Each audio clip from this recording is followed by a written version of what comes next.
Bienvenidos a un nuevo capítulo. Hoy día para hablar de la bolsa chilena. Todo lo que es la bolsa chilena, qué es la bolsa, cómo se gana dinero en la bolsa, qué es el mercado primario, el mercado secundario y un montón de cosas que los inversionistas tenemos que conocer. ¿Cómo estás, amigo mío? Muy bien, entusiasmado a hablar de este tema que tanto nos gusta, la inversión en bolsa chilena. Exactamente. Y partamos por el principio. ¿Qué cosa es la bolsa? Mira, hay una analogía que a mí me gusta mucho que es la de la feria, ¿cierto? El mercadito, el mercado, como queramos llamarlo. Que básicamente la bolsa es un lugar en el cual combina gente que está buscando eh, vender algo con gente que está buscando comprar algo. En este caso, valores se le conoce. Dentro de los valores tenemos distintos instrumentos, fondos de inversión, acciones, bonos, entre otras cosas, ¿ya? Pero la bolsa es básicamente este mercado que junta a los compradores y vendedores para que puedan ir intercambiando. Y ahí, bueno, entra el tema de la oferta y la demanda. Si yo quiero algo, si yo quiero vender algo, alguien lo tiene que estar dispuesto a comprar. Entra todo lo que tiene que ver con las negociaciones y un montón de otras cosas. Pero básicamente, en, en, en una analogía muy simple, es como eso. Claro. Ahí para complementar, efectivamente, la bolsa es este mercado donde se pueden comprar distintos instrumentos financieros. Están los bonos, letras hipotecarias, en fin, un montón de cosas, y las acciones también están ahí. ¿Ya? Las acciones son participación en una empresa, entonces podemos comprar estas pequeñas participaciones en estos negocios. Y para poder hacerlo necesitamos hacerlo a través de una corredora. No vamos a la bolsa a comprar directamente las acciones en la bolsa de comercio, sino que la bolsa trabaja con corredoras de bolsa. Entonces, nosotros como inversionistas lo que tenemos que hacer es abrirnos cuenta en una corredora de bolsa y es la corredora de bolsa la que tiene acceso a negociar en la bolsa de comercio, donde vamos a estar comprando y vendiendo estos instrumentos. Exactamente.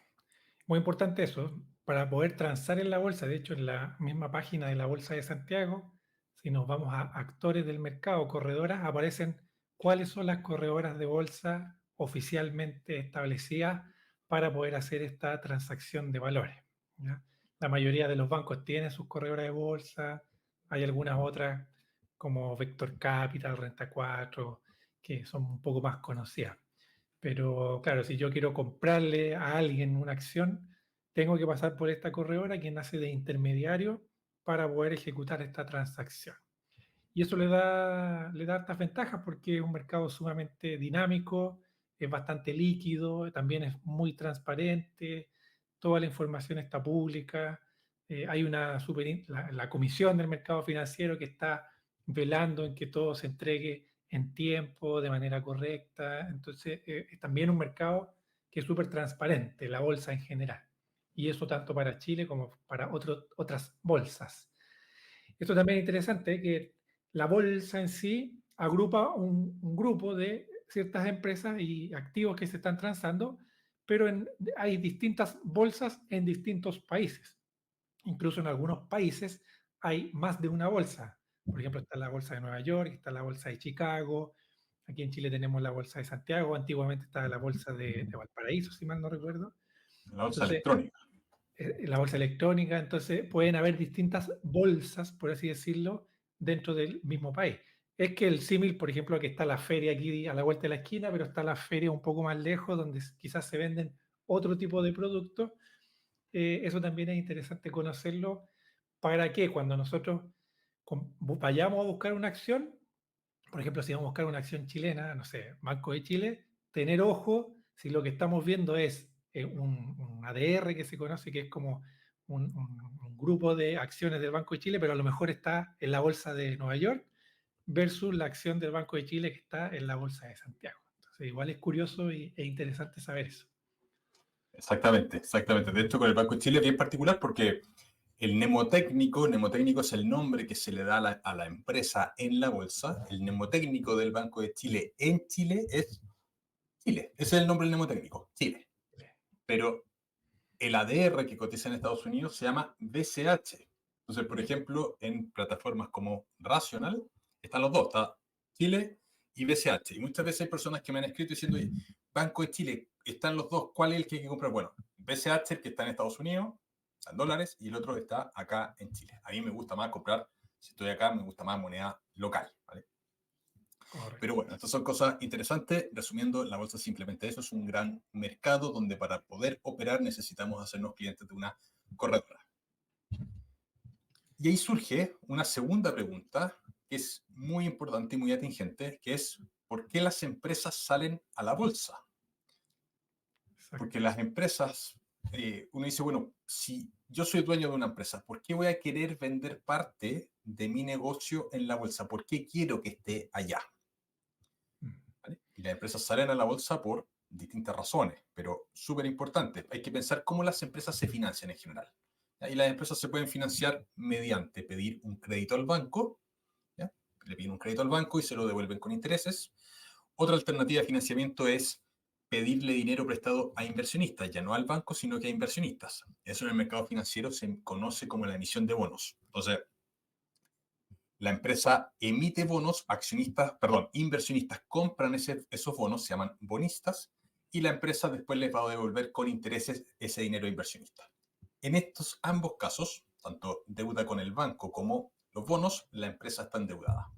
Y está la tercera vía, que es buscar socios. Y para buscar socios, la empresa, que es una sociedad anónima cerrada, tiene que transformarse en una sociedad anónima abierta, emitir acciones, o sea, acciones públicamente, y esas acciones se van a vender. Y ahí son los accionistas, quienes, o estos futuros accionistas, quienes van a comprar esas acciones y se transforman en socios de la empresa. Correcto. Ahora hay que tener claro, estos son los mecanismos en los cuales las empresas obtienen financiamiento. Y la pregunta base también es, ¿para qué o por qué las empresas necesitan financiamiento? Y ahí es donde, bueno, hay muchas veces donde las empresas necesitan crecer, a lo mejor estamos en un contexto donde la deuda es muy cara o donde la deuda a lo mejor, incluso pueden haber empresas donde ya pasaron lo máximo que se pueden endeudar y por lo tanto tienen que salir a buscar otros mecanismos para obtener dinero.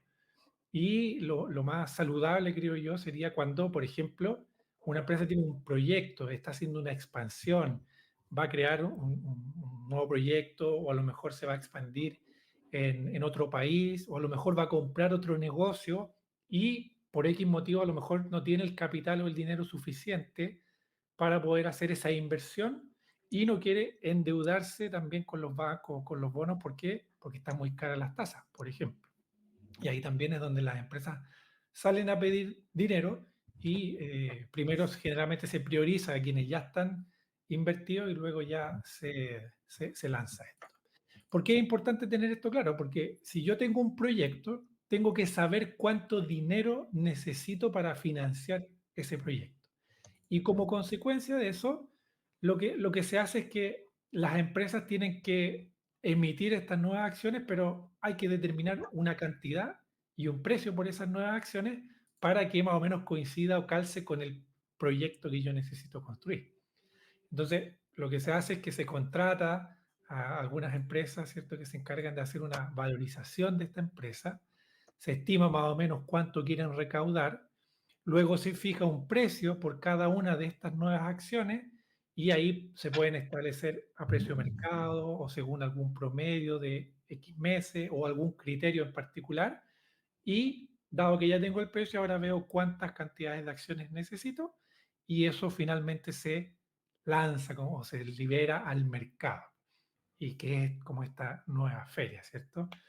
Y ahí ya queda disponible para que nuevas personas o las personas que ya estén invertidas puedan comprar una participación más de esta compañía y de esa manera la empresa obtiene el dinero que necesitaba para desarrollar estos proyectos o pagar deudas o lo que sea.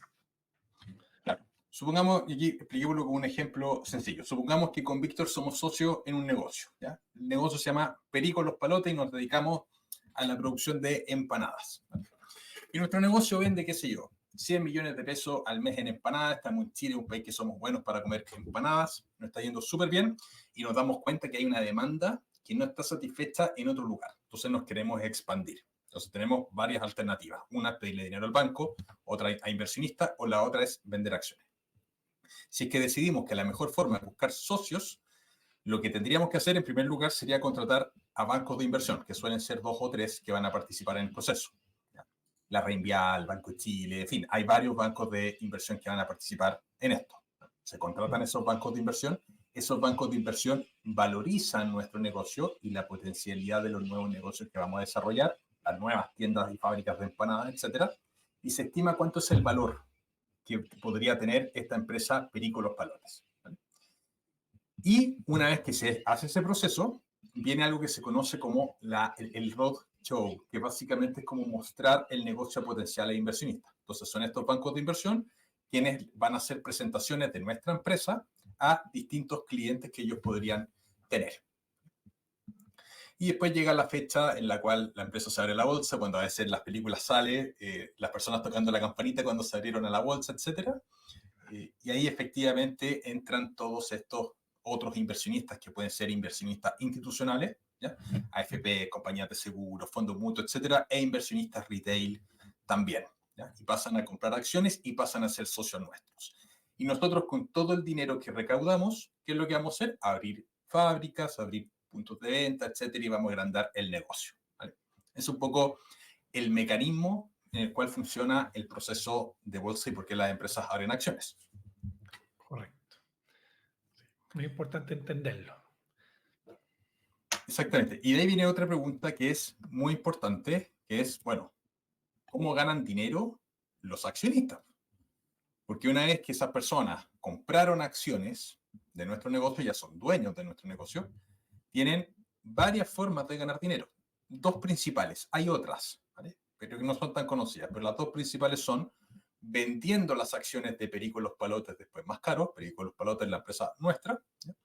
Se venden las acciones a otra persona más caro o mediante la forma más fome, que a mi juicio es la mejor, es la más pasiva de todas, es a través de los dividendos. Correcto. Nosotros en nuestra operación, que estamos vendiendo empanadas, vamos a ganar cierta cantidad de dinero y ese dinero lo tenemos que, en parte, distribuir con los socios.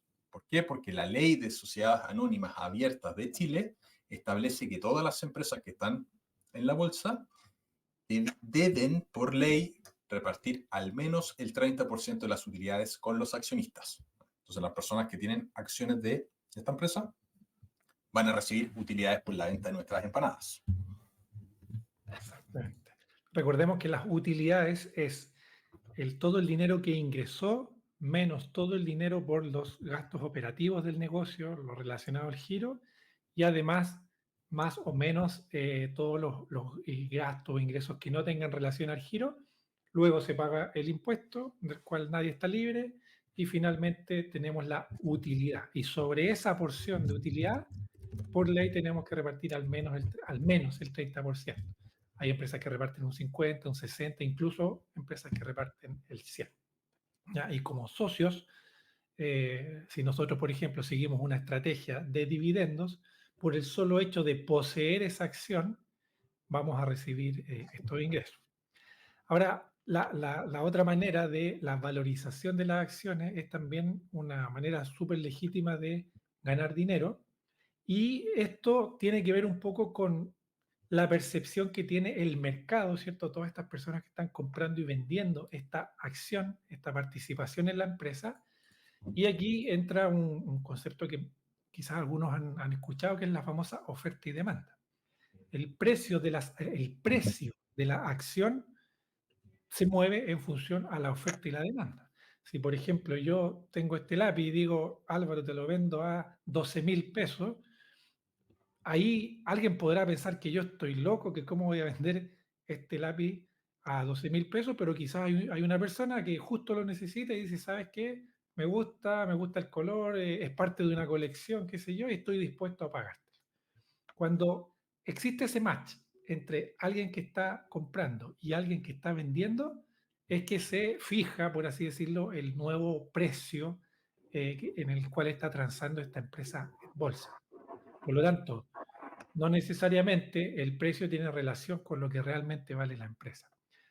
Y generalmente cuando una empresa es muy buena, le ha ido bien, ha presentado buenos resultados o está en proceso de crecimiento y todo lo demás, naturalmente la gente, los inversionistas, vamos a querer ser socios de ese negocio y por lo tanto vamos a estar dispuestos a pagar un poco más por esa acción y como consecuencia el precio de la acción empieza a subir. Entonces ahí uno libre o voluntariamente tendrá que decidir si mantiene esa acción esperando a que siga creciendo y recibir los dividendos entre medio, o bien yo puedo venderla y puedo sacar esta ganancia de capital.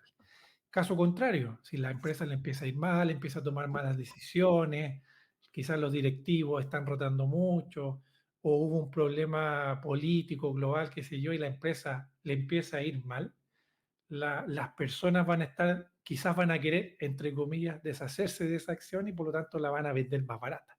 Y si hay alguien que esté interesado, la va a comprar a ese precio más bajo y por consecuencia baja el precio también. Entonces, estas formas de ganar dinero generalmente son dos. Compro una acción barata, si la empresa es buena, sube de precio y por lo tanto la puedo vender más cara.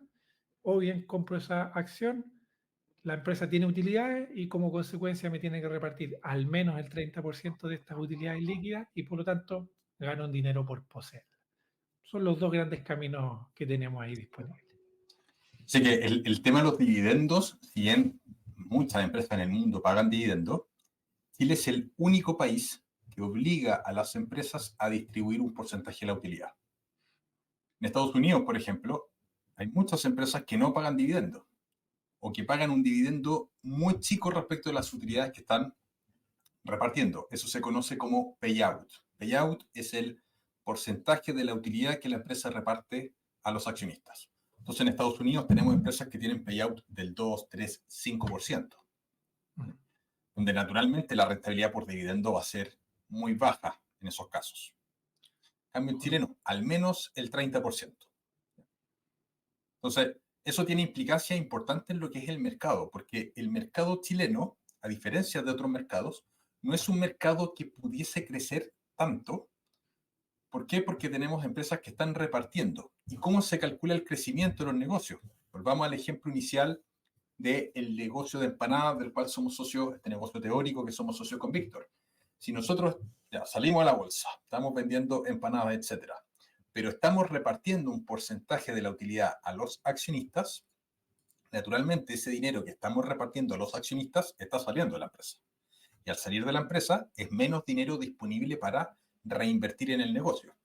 Entonces, esa particularidad del mercado chileno genera que sea un mercado más bien dividendero más que de crecimiento. Hay un concepto muy importante en economía y finanzas que es el costo de oportunidad. El costo de oportunidad es el costo que tenemos al tomar una decisión. Si voy a un bar y voy a pedir un trago, tengo que decidir, o me tomo una piscola o me tomo un vaso de ron, por ejemplo. Bueno, si tomo la piscola estoy dejando de tomar el ron. Tengo una oportunidad ahí. Si voy a un restaurante y veo la carta, cuando selecciono un plato, estoy dejando de consumir los otros platos. Siempre tenemos un costo de oportunidad. Cuando compramos acciones, lo mismo. Cuando compramos acciones, como no tenemos dinero infinito, no podemos comprar todas las acciones, vamos a elegir algunas acciones. Entonces, si queremos dividendo, el mercado chileno va a ser muy bueno, pero si queremos crecimiento, no tanto. ¿Por qué? Porque el crecimiento va a ser mejor en mercados donde las empresas no repartan dividendos. El mercado norteamericano ha sido un mercado característico en temas de crecimiento. Entonces, ese punto es bien relevante. Y en Chile no vamos a tener tanto crecimiento. De hecho, el mercado chileno es más bien cíclico. Si vemos las empresas del IPSA, el IPSA es el índice de precios selectivo de las acciones. Es un índice que agrupa a las 30 empresas más grandes privadas que están en la bolsa chilena. La primera, en términos de tamaño hoy día, es Soquimich, la más grande. Minería. La minería es cíclica. Depende de los precios de los minerales. Si el litio está muy caro, Soquimich va a tener muchos beneficios. Más personas van a querer comprar sus acciones. Si el precio del litio baja o tiene peores expectativas, el precio de las acciones va a bajar. Y la minería suele ser cíclica. De hecho, es ejemplo de libros, de los libros de economía, cuando se explican los ciclos de oferta y demanda, los commodities, las materias primas suelen ser ejemplos clarísimos de cómo funcionan. Después tenemos otro sector muy importante en la bolsa chilena, son los bancos. Y los bancos también son cíclicos, dependen en parte del crecimiento económico, el ciclo inflacionario, los ciclos de tasa, etc. Entonces, tenemos minería y banco, que es lo más grande que hay en Chile, que tiene un comportamiento cíclico. La minería es mucho más cíclica que los bancos, pero va a ser cíclico. no es un mercado de consumo defensivo, como pueden ser otros mercados, donde las principales empresas pueden ser, por ejemplo, tecnológicas, que las tecnológicas no es consumo defensivo, pero, por ejemplo, Microsoft está, o sea, es un bien básico hoy día. Claro, Todos usan Windows, o mucha gente usa Windows. sí, Entonces son tecnológicas, pero que en el fondo están metidos en todas las partes del mundo al final del día. claro, claro.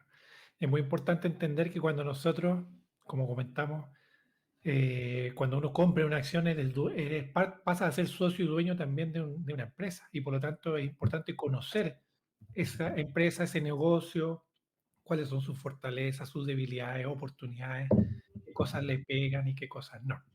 No, no es comprar un papel, no es comprar un gráfico, no, pues, tenemos que estar alineados también y conocer qué es lo que está haciendo esta empresa, cuáles son sus ventajas competitivas y demás cosas. Así que, bueno, esas son las principales formas de ganar dinero. Aquí cada uno puede elegir la que más le guste, le convenga, y ahí entramos ya en distintas estrategias de inversión. Claro, y de hecho pueden existir estrategias híbridas. Pero en fin, ya ahí en el fondo, como muy bien decía Víctor, cada uno tiene que definir cómo le gusta más o qué estrategia le gustaría más. Y viene la otra pregunta, que es muy atingente, que es, primero, ¿todas las personas pueden comprar acciones? Y conversar sobre lo que es el mercado primario y secundario. ¿Vale? Porque esto, de hecho, hasta la prensa se equivoca con estas cosas. Yo de repente he visto algunos políticos que hablan cosas que de verdad es para tomarse la cabeza y decir, no puedo creer las cosas que están diciendo. Lo primero, cuando la empresa sale a la bolsa, la primera emisión de acciones, cuando estábamos dando el ejemplo hace un ratito del negocio de las empanadas nuestras, y salimos a la bolsa a vender esta participación en este negocio, eso se conoce como mercado primario, emisión primaria. Es la primera vez que la empresa está saliendo a vender sus acciones. Y es en ese momento en los cuales la empresa recibe los fondos. O sea, la empresa vendió sus acciones, participación, entraron muchos accionistas y ahí la empresa está recaudando fondos. Pero después esos accionistas pueden comercializar entre ellos. ¿Ya? Supongamos que esos primeros accionistas son algunos minoritarios, están la FP, fondos mutuos y compañías de seguro. Pero pueden comercializar entre ellos. Las FP pueden vender acciones, accionistas minoritarios comprar, y en fin, hay un mercado grande que va a pasar. Eso es el mercado secundario. Y en ese Exacto. mercado secundario, las transacciones que ocurren en ese mercado secundario no entregan dinero a la empresa. Si hay beneficios indirectos, pero esos flujos de caja, si una compañía de seguro le compra acciones a una FP, ese dinero no le está llegando a la empresa emisora inicialmente. Exacto. Entonces, ese punto es bien relevante porque yo he escuchado a algunos políticos que de bolsa no entendían mucho, que decían, no, pero si cuando se venden las acciones la empresa gana más plata. No, no les No, está llegando ese flujo. Sí tiene ciertas ventajas después, si tiene una empresa que es más grande, te pueden dejar garantías, hay otras cosas que son indirectas, pero las transacciones en sí mismas no les están generando flujo. exacto. Es como, por ejemplo, para llevarle un ejemplo simple. Supongamos que yo soy un artesano y fabrico un cuadro, por ejemplo. ¿Listo? Yo primero, como empresa original, le asigno un valor a ese cuadro y supongamos que Álvaro me compra ese cuadro en 100.000 pesos. Listo. Ese es el mercado primario, en el cual la empresa, que en este caso es el artista, le vende esa obra a Álvaro. Pero Álvaro ahora se la vende, por ejemplo, a un amigo y se la vende en 300.000 pesos, le sacó 3 veces más de lo que vale. Sin embargo, ese dinero no llega al artista en este caso, sino que queda dentro de la persona que ya la tenía en ese momento. Entonces, esa es la diferencia entre el mercado primario y mercado secundario. El mercado primario es cuando sale directamente de la empresa hacia el mercado, la cual puede ser esta oferta inicial, o también, por ejemplo, cuando las empresas hacen los famosos aumentos de capital. Si la empresa necesita más dinero para financiar proyectos, tiene que salir desde la empresa hacia el mercado. Y el mercado secundario es este mercado en el cual entre nosotros vamos comercializando y es generalmente lo que más se hace. O sea, la mayoría de las transacciones en la bolsa son a través de un mercado secundario en el cual yo le compro la acción a alguien que está vendiendo su participación, pero no tiene relación directa, por así decirlo, con la empresa. Entonces, bueno, y respondiendo a la pregunta, ¿todas las personas pueden comprar acciones? Hay ciertos requisitos. Primero, hay que ser mayor de edad para poder transar en la bolsa. Para poder transar en la bolsa de Santiago hay que tener RUT también chileno y además hay que tener una cuenta corriente porque como tenemos que pasar a través de una corredora de la bolsa, necesitamos también un lugar en el cual los fondos lleguen y también los podamos recibir. Son requisitos sumamente simples: mayor de edad, RUT, una cuenta corriente y abrir una cuenta con un corredor de bolsa, un broker. Y eso es todo. El resto ya es cosa de oferta y demanda. De hecho, abrirse una cuenta en un corredor de bolsa es gratuito y todas las personas pueden comprar. No hay ni una restricción de que te digan, cumpliendo los requisitos que decía Víctor, cumpliendo eso, no hay ni una restricción que te impida comprar acciones. O sea, Correcto. y el dato es triste porque menos del 1% de la población invierte y conoce en este tipo de instrumentos. En Chile, por lo general, se conoce mucho más la inversión inmobiliaria que la inversión en acciones. Entonces, Exacto. dato interesante. Ahora, punto relevante respecto del mercado primario que se me quedó en el tintero y le quería comentar. Cuando una empresa emite las acciones por primera vez, ¿cómo creen que es el precio de esas acciones? Pensémoslo lógicamente. Con Víctor somos dueños de este negocio de empanadas y queremos vender esas acciones. La valorización que vamos a establecer de nuestro negocio o que los corredores también van a establecer de nuestro negocio, que por lo general las valorizaciones van en banda, un rango de valor, más que un valor único debería haber un rango de valor. ¿Va a estar dentro de los rangos altos o rangos bajos teóricamente? ¿Qué creen ustedes? Porque si yo quiero vender el 40% de mi negocio, lo que voy a esperar es obtener la mayor cantidad de beneficio de dinero posible a cambio del 40%. No quiero vender mi negocio barato, quiero vender ese porcentaje, lo quiero vender caro. ¿Por qué es relevante eso? Porque muchas veces las emisiones primarias son momentos en los cuales pueden ser complicados comprar acciones, porque estás comprando acciones caras. De hecho, muchas empresas que han salido a la bolsa, me acuerdo, por ejemplo, el caso de Meta, salió a la bolsa $29 por acción. En un mes o 2 meses costaba $14. Claro. Después subió muchísimo. Pero las emisiones primarias tienen ese riesgo, son puntos súper volátiles y no sabemos cuando vamos a comprar una emisión primaria si que esa empresa que está saliendo a la bolsa después lo va a hacer bien o no lo va a hacer, o no lo va a hacer bien, no hay mucho historial. Entonces son momentos de más riesgo en la compra que nos puede ir requete contra bien en el largo plazo o no nos puede ir tan bien. Hay empresas que han salido y en esa emisión primaria recaudaron X cantidad de dinero y después los precios de las acciones bajaron y nunca más llegaron a los puntos de la emisión primaria. Entonces, son cosas a considerar siempre. Las emisiones primarias, cuando una empresa se abre a la bolsa, hay que tener harto ojo con el precio que vamos a pagar. Por eso es importante conocer temas de valorización, que ya es tema de muchos otros capítulos más adelante, pero conocer cómo valorizar negocios para saber si ese negocio que estamos comprando lo estamos comprando a un buen precio o mal precio. Porque uno de los riesgos que hay en la bolsa es precisamente pagar un precio excesivo por un negocio que no lo vale tanto. Exactamente.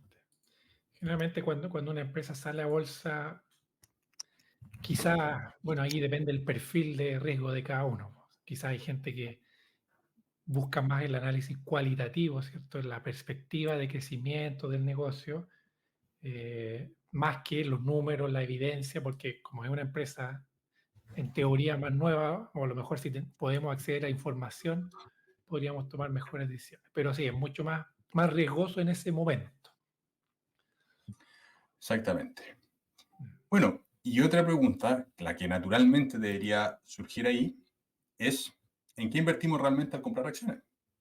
¿Estamos invirtiendo en un grafiquito? ¿En qué estamos invirtiendo? Por ahí escuché hace un tiempo un español, abogado, colectivista, defensor de ciertas cosas, que decía, oye, cuando se invierte en acciones estás comprando gráficos, estás mirando gráficos verdes, gráficos rojos, y claro, es una parte, que es una forma de inversión, que es más que nada la parte de análisis técnico, pero realmente, ¿cuál es la base cuando estamos comprando un negocio, una acción? ¿Qué es lo que estamos comprando? Bueno, como hemos dicho, cuando compramos una acción pasamos a ser socios de un negocio. Cuando nosotros compramos una acción, estamos comprando un pedacito de ese negocio, un porcentaje, una participación. No es que estemos comprando un grafiquito, no es que estemos comprando un número y ya. De hecho, el ser accionista tiene derechos y obligaciones también legales. O sea, por ejemplo, las juntas de accionistas, cuando se hacen los aumentos de capital, votaciones. Ahora, que nuestra participación sea tan minúscula que pese menos que, no sé, una pluma es otra cosa, ¿ya? Pero aún así somos dueños del negocio y esto creo que es un punto importante porque yo lo he visto en varios grupos de inversión. Cuando, por ejemplo, hay un negocio que dice, voy a hacer un aumento de capital, necesito pedirle dinero a mis accionistas y uno dice, no, es que ¿por qué la empresa está haciendo eso? No me gusta, voy y me salgo, lo cual es sumamente legítimo, pero también uno tiene que entender que si entró, se quiso hacer socio de ese negocio es porque quizás confía en el proyecto y en el futuro del negocio y tiene que entender las decisiones que está tomando, por qué las está tomando y cuáles son las perspectivas.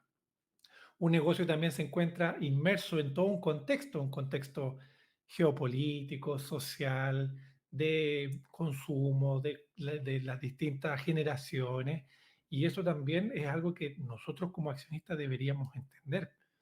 ¿Ya? No es solamente comprar el grafiquito o la acción y ya está. Al menos creo yo que nosotros deberíamos saber a qué se dedica la empresa y cómo gana dinero la empresa. Eso es lo mínimo, Claro, eso es lo mínimo. Pero somos socios de un negocio y eso es fundamental. Estamos comprando un negocio.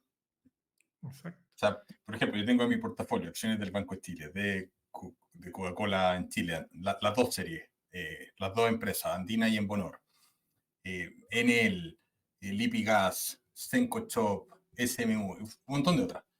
Eres socio de ese negocio. Y todas esas empresas te van a pagar dividendos cuando tengan que repartir. exactamente. Entonces, no estamos comprando un papelito nomás por ahí. Estamos siendo socios. ¿Vale? Sí, Tengamos que seamos un socio grande, no. Mi participación en el Banco de Chile, yo debo ser dueño del 0,0000001% del banco. Una cosa por el estilo. Participaciones microscópicas. Pero sigue siendo un socio minoritario, ultra minoritario, pero socio. exacto. A eso le llamamos cuando hablamos de los minoritarios, es gente, generalmente gente, personas naturales o algunas sociedades muy pequeñas que tienen una cantidad de acciones, pero comparado con el total es muy poquito. Exactamente. Mm. Y ahí sigue, obviamente, una pregunta que en parte se ha estado respondiendo, es ¿por qué suben o bajan de precio las acciones? Las acciones simplemente van a subir o bajar primero por las transacciones en el mercado secundario. Es el mercado secundario en el cual se están transando las acciones. Y este punto es bien relevante porque ¿cuántas acciones se transan en el mercado secundario? Hay un concepto que se llama el free float. El free float es básicamente el porcentaje libre de acciones que se están transando en la bolsa de comercio. Donde, por ejemplo, empresas como ILC, ILC es el brazo inversionista de la Cámara Chilena de la Construcción. El principal accionista de ILC es la Cámara Chilena. La Cámara Chilena tiene el 67% de las acciones de ILC. ¿Creen sinceramente que la Cámara Chilena está comprando y vendiendo acciones de su propio negocio? No. Ya tenemos un 67% que está estacionado en el accionista mayoritario. Los free float son no muy grandes. Entonces, ese es el porcentaje de acciones que se está transando libremente. En la bolsa norteamericana, sí los free float son más grandes, porque los principales accionistas son muchas veces fondos de inversión y cosas por el estilo. Mm. Pero acá, cuando hay controladores, claro, en el caso de Chile, los free float son más bajos. Entonces, incluso hay casos de empresas que son muy poco líquidas. La liquidez hace referencia a qué tan fácil es comprar o vender acciones. Hay acciones, una icónica que hemos hablado mucho, es Oxykim. Oxykim es un muy lindo negocio, pero que sus acciones casi no se transan. No hay vendedores de Oxykim. Es un negocio muy poco líquido, debe tener un free float muy bajito. Un porcentaje muy bajo de sus acciones se pueden estar transando en la bolsa de comercio. Y porque inversionistas minoritarios pueden estar comprando y vendiendo muy esporádicamente. Correcto. Entonces, lo primero es entender ese concepto, ¿ya? Los precios van a subir o bajar, pero en el mercado secundario. Ahora la pregunta es, si en el mercado secundario, que es un mercado libre en el cual los precios se mueven por oferta y demanda, ¿por qué los precios de las acciones van a subir? Ley de oferta-demanda. Si hay más demanda por algo, vamos a tener que estar a pagar más para comprar ese algo. O sea, cuando hay más demanda por una acción, los precios de esa acción van a tender a subir. Correcto. ¿Por qué podría haber más demanda por una acción? Bueno, porque hay mejores expectativas de futuro, porque es una empresa que ha tenido un muy buen desempeño financiero, pero principalmente porque hay muy buenas expectativas. Si creemos que este negocio X va a crecer mucho, hay personas que van a querer demandar más esas acciones y están dispuestas a pagar más para tener participación en esos negocios que lo van a hacer bien en el futuro. Por el contrario, si pensamos que un negocio lo va a hacer mal en el futuro, ¿qué es lo que vamos a hacer? Muchos accionistas van a vender su participación ahí, porque ese negocio va a generar peores resultados, peores expectativas. Aumenta la oferta de acciones, más vendedores que compradores. ¿Qué pasa con el precio de la acción entonces? El precio de las acciones van a tender a ir bajando. Correcto. Correcto. Es interesante ese punto porque de repente uno no entiende lo que está pasando. De hecho, para quienes quieran indagar un poco más, si uno se va a los famosos gráficos de vela, ¿cierto? Y tienen estas colitas para arriba y para abajo, lo que te muestra el gráfico, básicamente, si tú la pones en un día, son todas las transacciones que se hicieron durante el día y si terminó en verde significa que terminó más alto de lo que empezó el día. Si está en rojo es porque terminó más bajo de lo que empezó el día. Y esas rayitas que aparecen arriba o abajo tiene que ver con un precio que se transó más arriba o más abajo.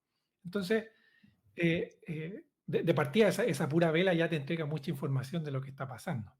Hay algunas empresas, como bien decía Álvaro, que son muy poco líquidas, o sea, que no se transan durante meses a veces y van a ver que hay una línea ahí continua donde no hay una vela porque significa que no hubo movimiento, ¿no?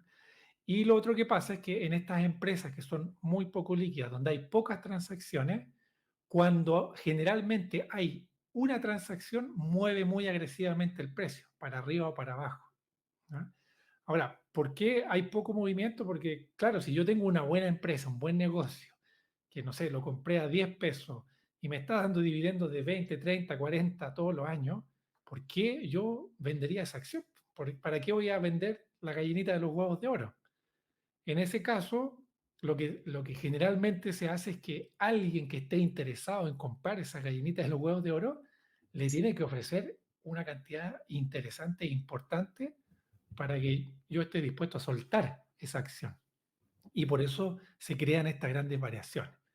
En cambio, las grandes empresas, por ejemplo, las de Lipsa, que sí tienen transacciones más recurrentes y a lo mejor las diferencias son de un par de pesos o céntimos, claro, el precio de la acción no varía tanto de un día para otro, ¿ya? Entonces, eso también es interesante saberlo. Por lo tanto, el precio de la acción depende única y exclusivamente de los precios de venta y compra que se están realizando en el día, ¿ya? El negocio, y esto también es importante, el negocio en sí quizás no cambió. Yo sigo produciendo las mismas empanadas, sigo teniendo los mismos locales, sigo teniendo las mismas rutas de despacho, pero la percepción del negocio, del mercado, de los accionistas cambió, ¿ya? Independiente de que la empresa siga siendo la misma. O no, a lo mejor hay empresas que efectivamente cambiaron y ahí ya eso se traduce en la percepción del accionista. Entonces, es bien interesante comprender esto, que estamos en un juego de tira y afloja, de oferta y demanda, en relación a la perspectiva de un negocio. Sí, es un punto muy, muy, muy importante. Y como accionistas también hay otro concepto que es fundamental entenderlo. O sea, valor versus precio. ¿Cómo podemos definir valor y precio? ¿Es lo mismo? Es difícil, es difícil. Bueno, hay una frase muy cliché que es valor es lo que obtengo y precio es lo que se paga, ¿ya? Y creo que aplica muy bien. Y para dar un ejemplo mucho más concreto, más cercano, creo que el mundo inmobiliario es más fácil de entenderlo, ¿cierto? Eh, Primero que todo, para determinar el valor de algo, existen ciertas técnicas, ¿ya?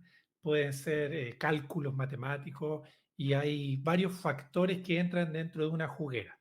Por ejemplo, en el caso de los bienes raíces está lo que se llama una tasación. La tasación ve muchas cosas, metros cuadrados, orientación, entorno y plan regulador y un montón de cosas que finalmente, en base a ciertos criterios, determinan cuánto vale objetivamente la cosa o el bien, ¿no?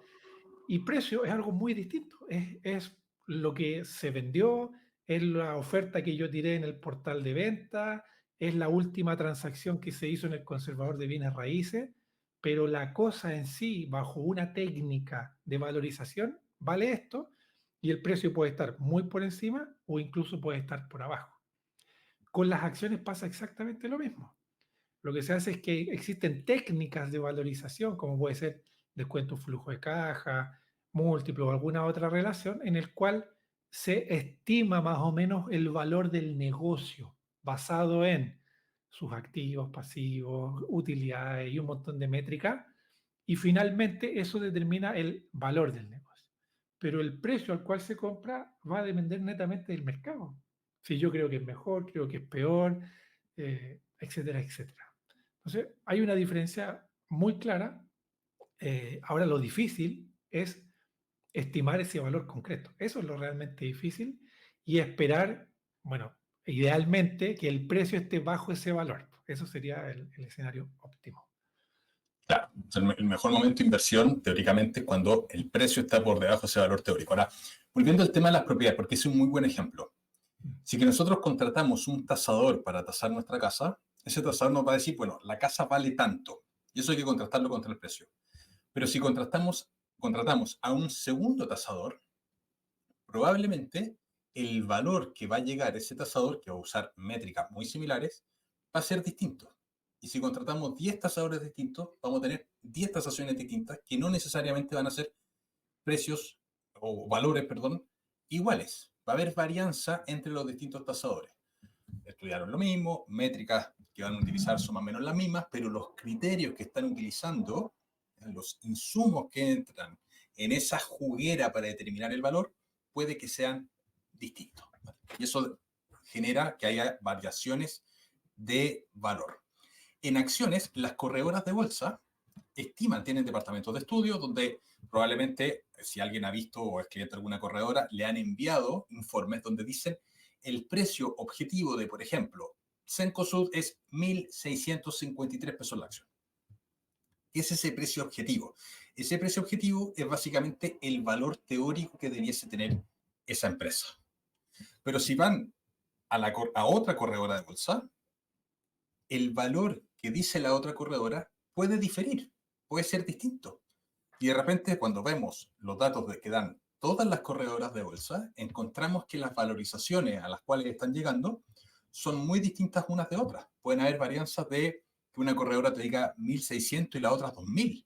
Pero, ¿cómo tanta diferencia? Bueno, hay criterios que están utilizando los analistas que pueden ser empujar en una dirección u otra. Entonces, es súper importante entender eso. Como muy bien decía Víctor, existen distintos métodos de valorización. Hay unos que son de flujos de caja, que es pensar en los flujos futuros del negocio. Esos son, por lo general, los más complicados porque hay que estimar el futuro, hay que aprender del futuro, qué es lo que va a pasar en el futuro. Es muy difícil saber el futuro. Yo no sé lo que va a pasar ni en 7 minutos más, menos voy a saber lo que va a pasar con las utilidades de los próximos 3 años. No tengo idea, ¿vale? Hay otros métodos que valorizan el negocio en el presente. A mí me gustan un poco más esos, cuánto vale el negocio hoy contra métricas del presente. Entonces, hay distintas formas de valorizar el negocio y cada inversionista tiene que utilizar la que le haga más sentido, ¿vale? Como hay muchas fórmulas, muchos métodos distintos, eso a veces genera parálisis por análisis. A veces escucho flujo de caja, valorización por múltiplo, etcétera. No sé cuál utilizar. Bueno, hay que ver cuál es el que más nos acomode y utilizarlo dentro de nuestra estrategia. Pero el concepto central es que el precio de mercado no necesariamente va a ser igual al valor. De hecho, hay estudios que muestran que más o menos la correlación que hay entre el precio de mercado y el valor de una acción en un horizonte de un año plazo es de más o menos el 20%. ¿Qué quiere decir eso? Que la probabilidad de que el precio llegue a la valorización del negocio correcta en un año es del 20%. En horizontes más largos de 10 años, la correlación es más o menos 95-99%, lo cual es mucho más alta. Por eso en parte también se habla mucho de la inversión de largo plazo. ¿Por qué? Porque en el largo plazo tendemos a corregir esa diferencia de precio versus valor. Pero son conceptos importantes. Ideal comprar buenos negocios a un precio que estén por debajo de su valor. Eso es lo ideal. Y ahí también hay otro concepto importante. ¿El valor es un valor fijo o es un valor móvil? Es un valor móvil, 100% móvil. Los negocios, o sea, las empresas van creciendo, no pueden tener la misma valorización. Si nos remitimos al ejemplo inicial de esta fábrica de empanadas ficticia que con Víctor vamos a hacer, y el negocio tiene una fábrica y 2 puntos de venta, bueno, tiene un valor X. Pero si después nosotros agrandamos ese negocio y construimos una segunda fábrica, el valor no puede ser el mismo. Va a ser distinto ese valor. Entonces, las empresas en el tiempo, en la medida en que van creciendo, que tienen mejores expectativas, están reinvirtiendo una parte de sus beneficios, también como el negocio está creciendo, va aumentando ese valor con el tiempo. Exacto. Incluso a veces el valor se puede modificar no por el negocio en sí, sino que por el entorno. Esta misma fábrica tenemos 2 puntos de venta y ahora resulta que llegaron 5 competidores a ponerse en los mismos puntos. Va a variar el valor. Algunos pensarán que es positivo porque llega más gente, otros pensarán que es negativo porque hay más competencia, pero el negocio sigue siendo el mismo a nivel de activo y lo físico, por decirlo así, pero el entorno macroeconómico cambió también, o social. A lo mejor, oye, hay un movimiento fuerte de que no, la empanada es lo más malo del mundo y el negocio sigue siendo el mismo, pero las perspectivas también cambiaron. Entonces, eso también es importante, que de repente uno dice, ya, calculo el valor de la empresa y listo, y pueden pasar 5, 6, 7 años, y si yo sigo anclado a ese precio, voy a cometer errores. ¿Ya? Las empresas, por si no saben, emiten información financiera cada 3 meses, cada trimestre, y por lo tanto, más o menos el valor podría ir variando cada 3 meses, en función a cómo le ha ido. Exactamente. Entonces ahí viene el concepto importante de esta empresa. ¿Es capaz de crear valor? ¿Qué significa crear valor? Crear valor significa simplemente que tenga la capacidad de ir satisfaciendo una mayor demanda. Claro. Si que el negocio crea valor es porque sus productos o servicios están satisfaciendo una demanda mayor, una demanda creciente. Ahí hay capacidades de crear valor. Correcto. Entonces, tenemos que pensar en eso. Si estamos invirtiendo, estamos comprando, somos socios de un negocio, ese negocio es capaz o no es capaz de crear valor. Porque si es capaz de crear valor y ese valor teórico va a ir subiendo en el tiempo, lo que debería ir pasando en el futuro también es que el precio de la acción vaya subiendo y que ese negocio, en su creación de valor, vaya generando mayores beneficios, mayores utilidades y también los dividendos van a ir subiendo, ¿ya? Que son estos pagos a los accionistas. Entonces, ese concepto es súper importante. Esto para invertir bien en acciones, para mí hay una lógica muy simple, que es compremos buenos negocios, pues negocio es un negocio que es capaz de crear valor, en parte, es una de las cosas que tenemos que considerar, y paguemos un buen precio. Todos los otros factores que vienen ahí después son mentales, no son técnicos. Que yo creo que la cabeza juega un 70-80% de lo que son los resultados de inversión en el largo plazo. Pero desde el punto de vista técnico, ¿qué negocios son capaces de crear valor y cómo pagamos un buen precio? ¿Y podemos pagar un precio que sea justo? Perfectamente. Claro. Warren Buffett, uno de los principales, o por lo menos el inversionista más conocido del mundo, él en algún momento dijo, bueno, es mejor comprar buenos negocios que creen valor a precio justo que comprar malos negocios a precio ganga. ¿Por qué? Porque ese buen negocio, aunque estemos pagando el valor justo, que el precio sea esté más o menos en la línea con el valor, si es que ese negocio es capaz de ir creando valor, va a ir subiendo y el precio lo va a ir acompañando detrás.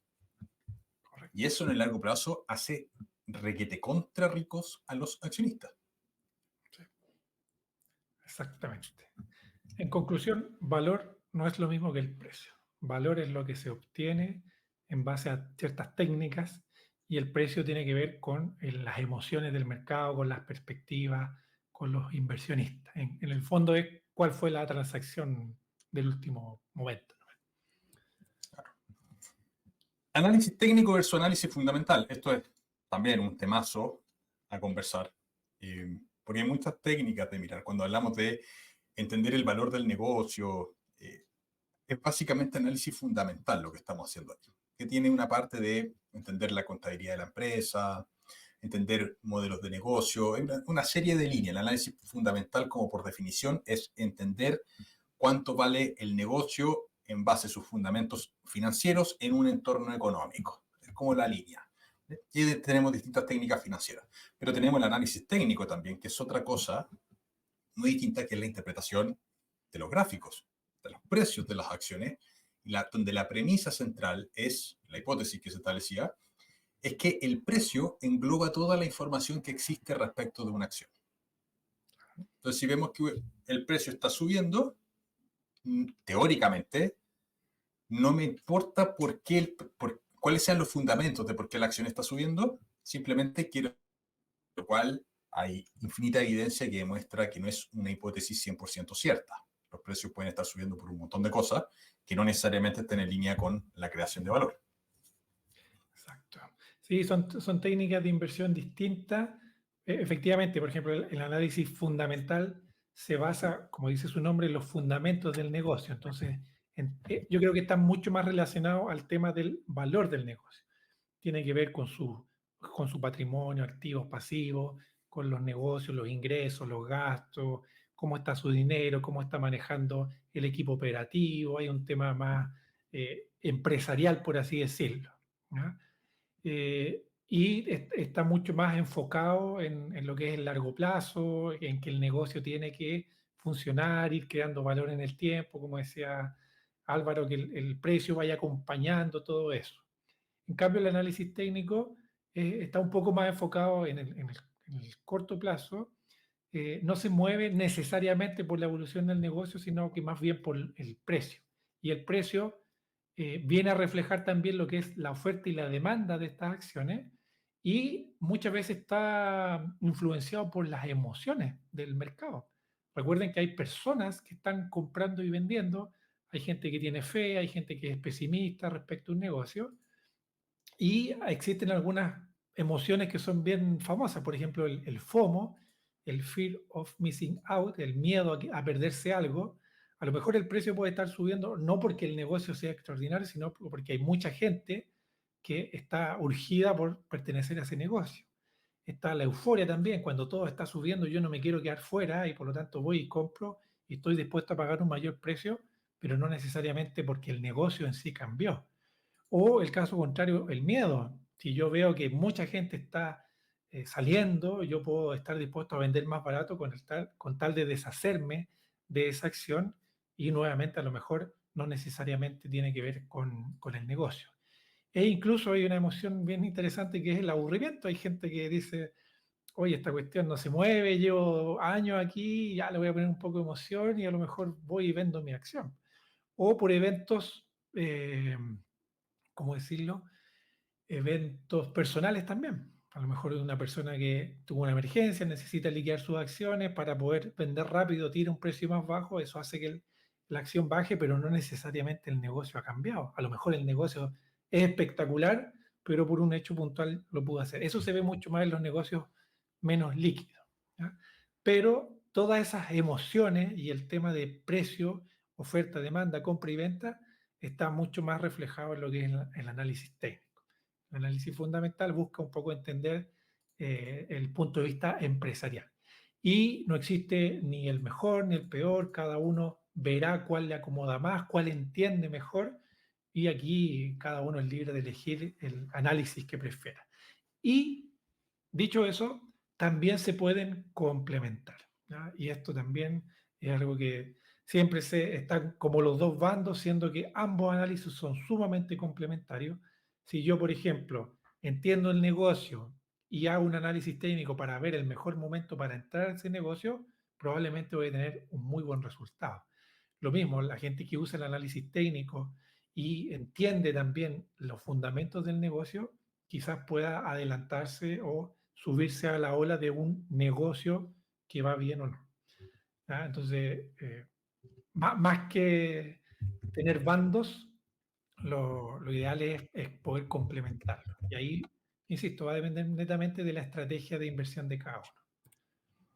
Exactamente. Como dice el dicho, el análisis fundamental nos dice qué comprar, el análisis técnico nos dice cuándo comprar. Y Correcto. para ir terminando este capítulo, lecturas recomendadas. ¿Qué libros, Víctor, recomiendas tú? Unos 2 libros que recomiendes tú para personas que quieran invertir en o aprender más de acciones. ¿Qué libros deberían tener en su biblioteca? Creo que el primero, no sé si lo tengo acá, no lo tengo a mano, pero el más interesante creo que es Un paso por delante de Wall Street de Peter Lynch, principalmente porque lo que menciona en el libro es esta mirada más del negocio, porque cuando nosotros invertimos en acciones, somos dueños de un negocio, somos socios y creo yo que la mirada debe ser más empresarial. Por lo tanto, habla mucho de estar atentos al entorno, al estar viendo cómo se mueve el mercado y creo que ese es un muy buen libro para asociar la inversión en acciones con un negocio real. Y luego de eso, hay uno bien interesante que es Buffettología, porque también tiene esta mirada de negocio que habla de el análisis cualitativo, de las ventajas. Bueno, menciona varios puntos que son interesantes a considerar en un negocio y además tiene una parte también un poco más concreta, numérica, para poder hacer este análisis. Y son libros relativamente sencillos de seguir al inicio. Sí. Yo voy a decir 2 libros extra. Uno se llama Invirtiendo a largo plazo de Francisco García Barnés. Él era un español, gestor de fondos, que tuvo muy buenos resultados durante un tiempo y que se tomó un año sabático y mientras estuvo en ese año sabático, que no podía administrar fondos porque salió de una administradora, aprovechó de escribir el libro, que es, la verdad es que es muy bueno. Creo que el libro vale la pena leer 100%. ¿Ya? Invirtiendo a largo plazo de Francisco García Barnés.